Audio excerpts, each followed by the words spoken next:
పెంచకూడదు పథ ప్రచారకులు. బూడ్డ నిషేధమా? Brandy అమ్మకూడదని నిషేధం పెట్టావరా? పనికి మళ్ళినవాడా. లంచాలు తీసుకోకూడదని ఎక్కడైనా పెట్టావరా?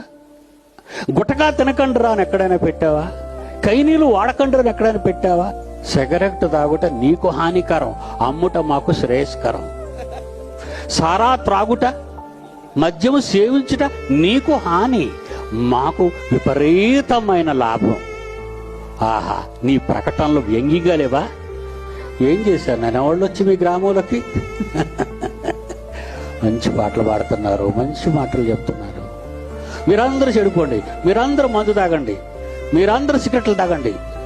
ఏమండి, ఏ క్రైస్తవుడైనా చెప్తాడా? నోరెత్తితే మన పాపాలు వద్దు బాబోయ్ అంటాం. వాళ్ళు నోరెత్తితే పాపాలు చెయ్యండి రా నాయనా అంటారు వాళ్ళు. ఇప్పుడు అదే సిచ్యుయేషన్ భారతదేశంలో ఉంది.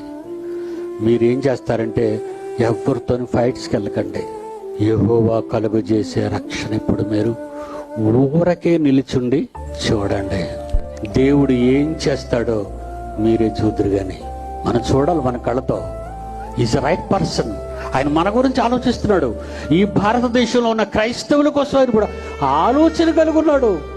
ఆకాశ మహాకాశాలు పట్టజాలని మన కన్న తండ్రి ఆలోచనలలో భారతదేశం ఉంది. భారత